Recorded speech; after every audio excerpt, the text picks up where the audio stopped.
Bismillahirrahmanirrahim. Assalamualaikum warahmatullahi wabarakatuh. Waalaikumsalam warahmatullahi wabarakatuh. Ada yang belum masuk, Bu? Alhamdulillah.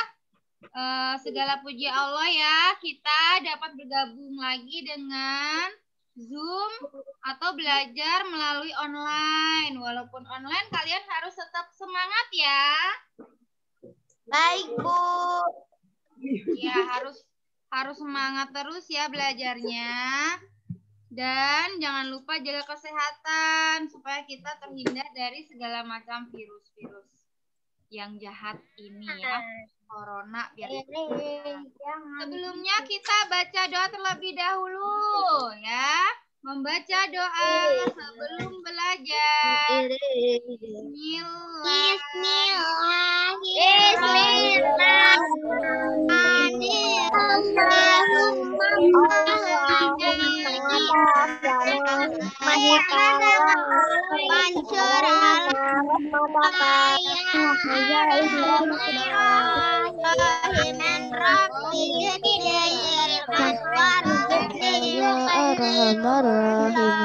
Rabbi zidni ilman warzuqni fahman.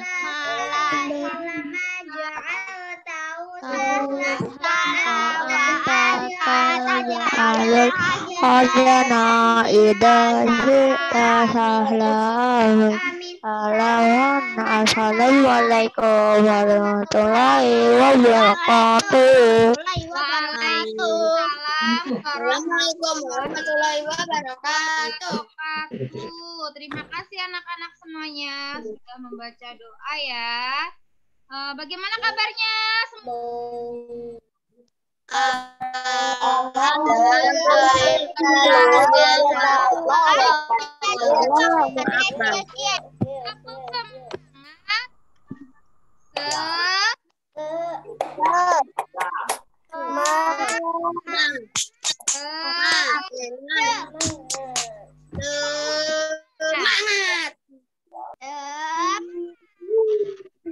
Oke, alhamdulillahirrabbilalamin. Semoga kalian semuanya selalu semangat ya nak ya. Nah hari ini tematik ya.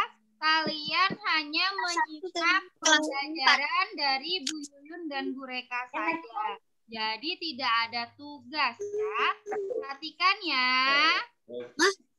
Hari ini kita mau membahas materi gagasan pokok dan gagasan pendukung. Bisa dilihat dari share screen kalian.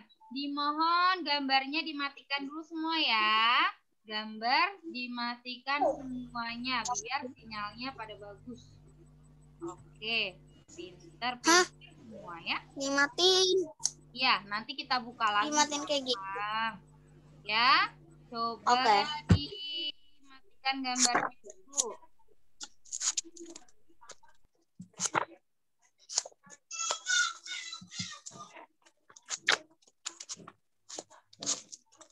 Hari ini Bu Yuyun dan Bu Reka akan mengajarkan kalian tentang gagasan pokok dan gagasan pendukung. Buku tema satunya sambil disiapkan ya. Sudah disiapkan belum? Halaman berapa, Bu? Ya. Halaman. Buka halaman 4 dan 5. Halaman 4 dan 5. Tadi malam aku udah baca, Bu. Kenapa? Tadi malam aku udah baca. Iya, alhamdulillah yang sudah belajar ya. Iya, bagus. Yang lain juga ya. Udah lihat aja. Sebelum pelajarannya, kalau bisa dibaca dulu.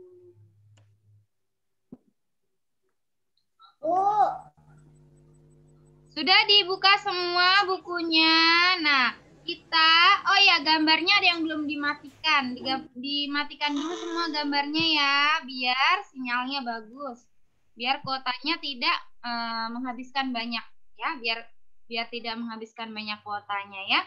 Nah, Gagasan pokok dan gagasan pendukung nanti Ibu jelaskan pada halaman 4 dan halaman 5. Di situ kita akan membahas gagasan pokok dalam bacaan keragaman budaya. Indonesia itu mempunyai banyak sekali bermacam-macam suku dan budaya ya. Apa aja suku dan budaya itu, Bu? Ada budayanya itu misalkan ada bahasa daerah, ada rumah adat, ada kesenian daerah, ada upacara adat, ada makanan tradisional. Nah, nanti kita sama-sama belajar mencari gagasan pokok dan gagasan pendukung. Tapi Bu, apa sih gagasan pokok itu? Nah, coba sekarang lihat di layar kaca kalian. Layar kaca ya. Layar HP. Sebentar. Baru buka. Tunggu ya. Nah, sudah terlihat belum? Sudah. Oke. Sudah. Baiklah. Sudah ya.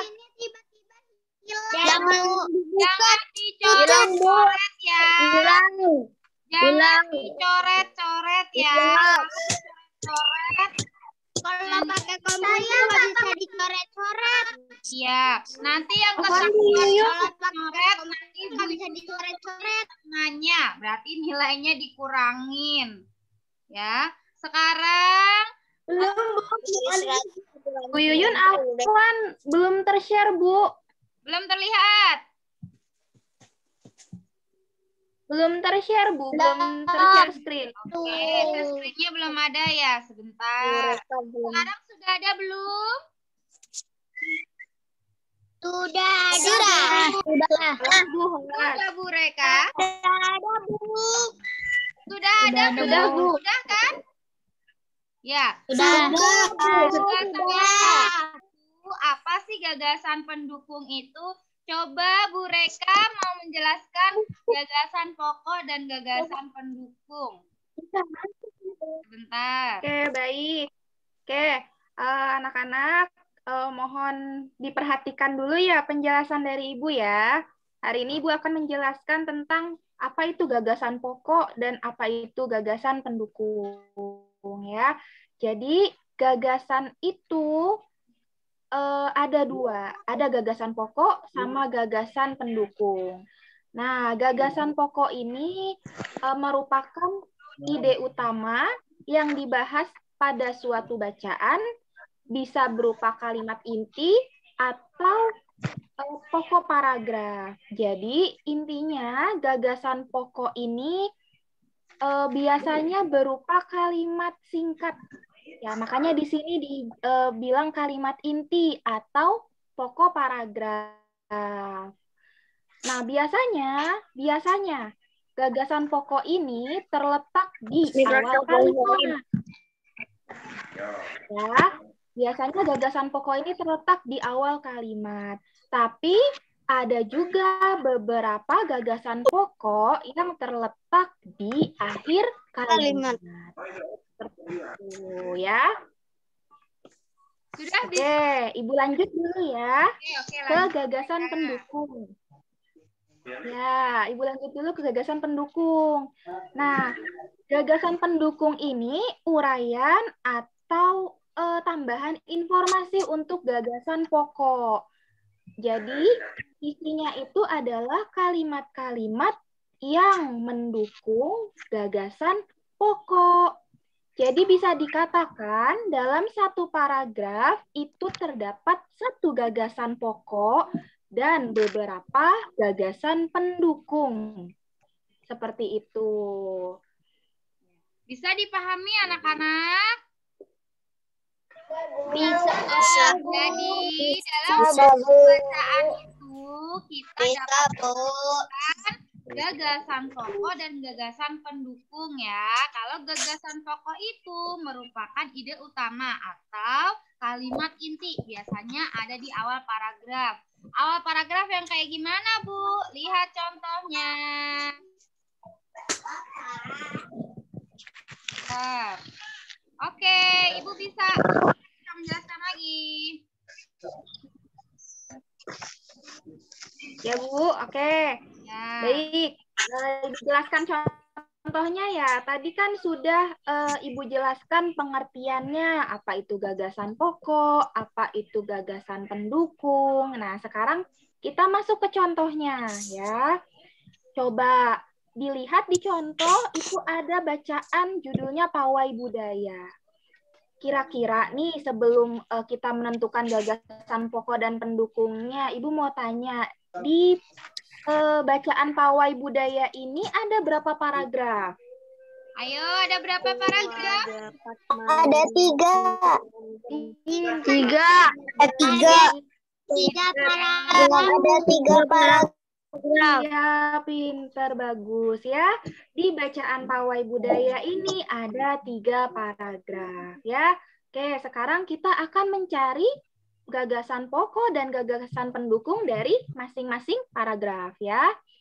Oke, sekarang kita coba baca dulu yang paragraf pertama. Ya, di situ ada menjelang HUT kemerdekaan Indonesia, warga tempat tinggal Dondo selalu mengadakan pawai budaya. Pawai ini menampilkan keberagaman budaya Indonesia. Tahun ini, pawai akan mengelilingi daerah tempat tinggal Dondo. Bunyi gendang terdengar sebagai tanda rombongan pawai sudah. Oke, tadi gagasan pokok itu berdasarkan penjelasan yang sebelumnya adanya di mana? Di letaknya? Letaknya di Awal. Paragraf. Ya, di awal kalimat. paragraf. Berarti gagasan Paragraf. paragraf pertama ini apa? Letaknya kan Gagasan tadi ada di awal paragraf. Gagasan pokok. Ya. Pawai budaya. Pawai budaya, betul ya. Jadi gagasan pokok paragraf pertama ini adalah pawai budaya yang diakan di daerah tempat tinggal Dondo menjelang HUT kemerdekaan Indonesia. Nah, kalimat selain di awal paragraf tadi itu merupakan gagasan pendukungnya. Jadi setiap paragraf itu hanya memiliki tadi berapa gagasan pokok? Ada berapa gagasan pokok kalau di setiap paragraf? 3 gagasan pokok. Gagasan pokok. Kalau yang paragraf Ada 3 satu gagasan pokoknya ada pokok, Bu. satu atau 3 gagasan pokok setiap paragraf. Di paragraf satu. Berapa gagasan Satu pokoknya? ya. Iya, jadi dalam setiap paragraf itu ada 1 gagasan pokok ya, hanya ada 1 gagasan pokok. Kalimat selain gagasan pokok itu merupakan gagasan pendukung. Contohnya di paragraf 1 itu bisa dilihat gagasan pendukungnya itu adalah pawai ini menampilkan keberagaman budaya Indonesia. Itu merupakan gagasan pendukung pada paragraf yang pertama. Kemudian rombongan pawai akan mengelilingi daerah tempat tinggal Dondo. Nah, itu juga merupakan gagasan pendukung. Gitu. Jangan coret-coret. Ada yang coret. Dicoret ya, di-share screen-nya ya. 2, 1, 2. Ini yang warna kuning Ya, oke kecil. ya. Sudah bisa dipahami penjelasan dari Bu Reka ya. Jadi dalam setiap paragraf itu, ini namanya 1 paragraf, ini 2 paragraf, ini 3 paragraf. Dalam setiap paragraf itu terdapat 1 gagasan pokok ya. Bisa di awal, bisa di akhir. Tapi sejak paragraf ini, kira-kira gagasan pokoknya di mana tadi penjelasannya Bu Reka? Di awal atau di akhir? Awal. Awal. Iya, Berarti awal. gagasan pokoknya adalah Pawai Menjelang budaya, pawai Indonesia kemerdekaan Dodondol selalu mengadakan pawai budaya. Iya, tuh. Baca cerita. Nah, Enggak, iya, baca sendiri tapi gagasan pokok dan bisa. gagasan pendukung. Coba nanti. Bu Yuyun Saya baca di sini. suaranya biar nggak pada ini ya. Nah, kalian Bu Yuyun yang tidak bertanya jangan dibuka suaranya ya, Nak. ada pekerjaan. Kenapa, Nak? Bu Yuyun ada pekerjaan. Pekerjaan apa? Nah, Matik ada nggak? nanti belum, matematika belum, tematik belum, tematik juga belum ya. Nah, ini tadi berupa gagasan pokok dan gagasan pendukungnya ya. Ini sudah dijelaskan sama Bu Reka tadi. Pawai menampilkan keragaman budaya daerah. Warga tempat tinggal Dondo selalu mengadakan pawai budaya menjelang kemerdekaan Republik Indonesia. Kemudian Ibu, Afan Ibu. Ya. Tambahan, jadi untuk yang di tengah itu merupakan gagasan pokoknya. Kata-kata kalimat yang ada di tengah itu gagasan pokok, kemudian yang di sekelilingnya itu adalah gagasan pendukungnya. Seperti itu, Bu. ini ya, yang di tengah ini gagasan pokok ya, yang di sekelilingnya berarti gagasan pendukungnya. Begitu ya Bu Reka ya? Betul, Bu. Ini berarti pada paragraf pertama tadi ya. Nah, sekarang paragraf yang kedua tadi sama nggak Bu? Di awal paragraf nggak Bu gagasan pokoknya? Ya, betul. Gagasan pokoknya di awal paragraf juga. Oke, baiklah. Kira-kira gambarnya seperti itu. Nah, sekarang buka halaman 4 dan 5. Coba kalian buka buku tematiknya.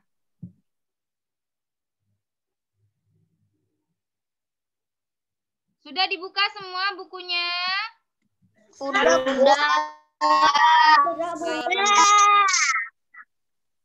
Halaman berapa, Bu? Halaman 4. 45. Halaman 4. Jadi, belum?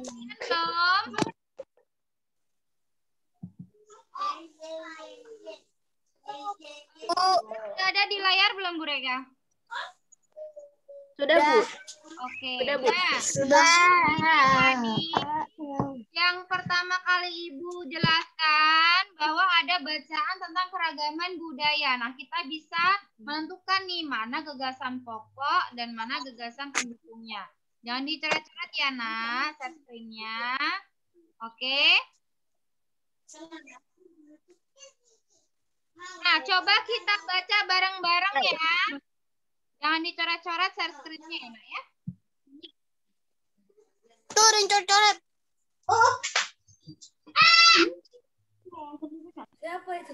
Oke. Indonesia itu mempunyai keberagaman budaya ya. Ada bahasa daerah, ada rumah adat, makanan tradisional. Nah, di sini salah satu diantaranya adalah bahasa daerah ya. Bu Yun tanya sebelumnya, kenapa Indonesia bisa dikatakan negara yang mempunyai banyak sekali keberagaman budaya? Kenapa? Karena ada yang tahu nggak alasannya kenapa? Karena Aku nggak tahu. Karena banyak suku. iya, kenapa bisa banyak sukunya? Kenapa? Karena mempunyai perbedaan. Karena Indonesia itu punya beragam. Iya. Karena Indonesia memiliki banyak sekali pulau-pulau sehingga Indonesia mempunyai bahasa daerah yang bermacam-macam. Macam-macam. Ya, jadi Indonesia juga bisa dikatakan sebagai negara kepulauan ya. Oke, bahasa daerah. Silahkan dibaca sambil menyimak ya, bareng-bareng ya. Baik, Bu. Sebentar. Setiap suku bangsa mempunyai Awan, laptopnya nih. Setiap suku bangsa mempunyai bahasa daerah yang berbeda. Bahasa daerah merupakan bahasa yang digunakan sehari-hari di suatu daerah. Sehari-hari di suatu daerah tertentu. Beberapa bahasa daerah yang ada di Indonesia antara lain bahasa Jawa, Batak, Sunda, Bugis, Banjar dan Betawi. Bahasa daerah perlu dijaga kelestariannya ya. Untuk menjaga kelestarian daerah, menurut di pelajaran bahasa daerah merupakan kekayaan budaya nasional. Nah, terdapat gagasan pokok ya di situ. Gagasan pokoknya yang mana ya, teman-teman? Setiap suku bangsa mempunyai bahasa daerah yang berbeda. Pinter. Nah, gagasan pendukungnya yang mana? Bahasa daerah merupakan bahasa yang digunakan dalam bahasa pergaulan sehari-hari di suatu daerah. Iya, sudah pinter. Sekarang yang rumah Anda sudah dibaca belum? Selesai meeting. Belum. Sudah. Belum. Oh, belum. Kira-kira? Belum. Ya udah dibaca dulu. Bentuk rumah adat mencerminkan identitas suatu suku bangsa tertentu. Misalnya, rumah adat Jawa bernama Joglo, rumah adat Minangkabau bernama Rumah Gadang, rumah adat Batak disebut Jabu, rumah adat Toraja disebut Tongkonan, rumah adat Mentawai disebut Ima, dan rumah adat Dayak disebut Betang. Oke, kira-kira paragraf gagasan pokoknya yang mana ya? Bentuk rumah adat mencerminkan identitas suatu suku bangsa tertentu. Oke, baiklah. Rumah adat Dayak disebut Betang. Ya, gagasan pendukungnya yang mana? Rumah adat Jawa bernama Joglo, rumah adat Minangkabau bernama Gadang, rumah adat Batak disebut Jabu, rumah adat Toraja disebut Tongkonan, Semua ya. Mereka bisa menjelaskan yang bagian makanan tradisional untuk kesenian daerah dan upacara adat bisa diisi sendiri ya di bukunya ya. Yang makanan tradisional mereka. Ya, baik. Yang kesenian tradisional ya, yang mana, Bu? Yang makanan tradisional. Oke, yang makanan tradisional ya. Di layar ya, Bu ya? Ya, sudah Bu. Ya. Oke, baik anak-anak. Diperhatikan dulu ya, Ibu akan menjelaskan yang bagian makanan tradisional ya. Di sini paragrafnya singkat ya. Di Indonesia. Mereka nyalain suaranya, Bu. Tadi saya mute semua anak-anaknya pada buka suara semua. Afan, Bu. Oke. Ibu ulang ya. Ibu akan menjelaskan makanan tradisional nih, yang bagian makanan tradisional ya. Di situ ada bacaan singkat ya. Di Indonesia terdapat beragam suku bangsa. Setiap suku bangsa tersebut memiliki makanan khas, baik lauk pauk maupun jajanan. Nah, tadi kan Ibu bilang ya, ada juga gagasan pokok yang terletak di akhir paragraf.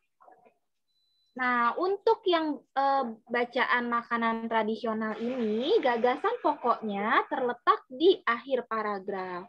yaitu setiap suku bangsa memiliki makanan khas. Jadi, gagasan pokoknya itu bukan di awal paragraf, bukan yang di Indonesia terdapat beragam suku bangsa. Kenapa bukan yang di awal paragraf? Karena judul bacaannya ini kan makanan tradisional. Maka gagasan pokoknya juga harus berupa yang membahas makanan tradisional seperti itu. Makanya di gagasan pokok di makanan tradisional ini terletaknya di akhir paragraf ya. Jadi sesuai dengan penjelasan Ibu sebelumnya tadi bahwa ada beberapa gagasan pokok pada paragraf yang terletak di akhir kalimat seperti itu. Oke, paham anak-anak penjelasan Ibu? Ya, Bu, paham. Bu, saya mau nanya sedikit. Ya, Bu, paham. Kalau misalnya yang makanan, tentang makanan-makanan itu tuh, kalau misalnya di depan paragrafnya itu tuh nggak ada tentang makanannya, yang menjelaskan makanan, berarti lihat di bawahnya yang ada makanannya ya, Bu, ya? Betul, iya. Jadi, untuk gagasan pokok, tadi kan ada kalimat inti. Nah, kalimat intinya itu harus sesuai dengan judul bacaannya. Seperti itu. Kalau yang ini karena judulnya makanan tradisional, jadi kita cari gagasan pokoknya atau kalimat intinya yang ada hubungannya dengan makanan atau makanan tradisional. Oke. Bu, ada yang coret-coret tuh, Bu.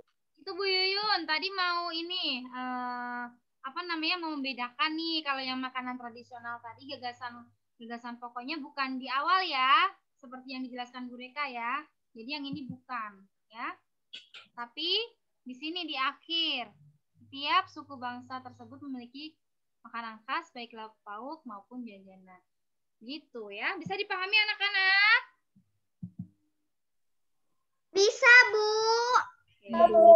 Ya, itu kan di di halaman 7 itu kan ada kolom ya, gagasan pokok dan gagasan pendukung, diisi saja di situ ya Nak ya. Dan tidak perlu dikumpulkan. Bisa dipahami? Bisa, Bu. Baik,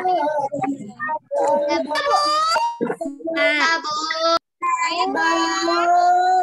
Ya. Ya Nak, ada yang mau ditanyakan? Ke WhatsApp nggak, Bu? Kenapa? Kirim ke WA nggak, Bu? Dikirim ke WA nggak, Bu, katanya?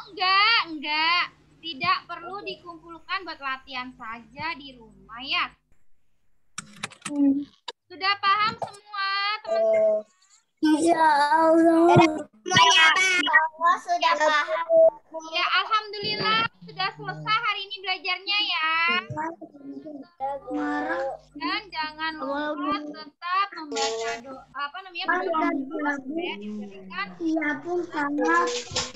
semuanya membaca hafalan bersama-sama.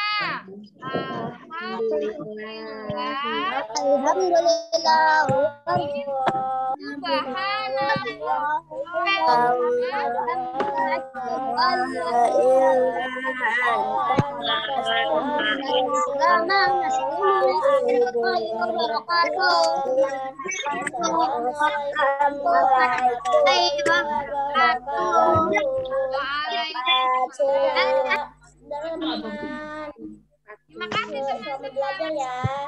Dadah. Dan mereka pamit dulu ya. Dadah.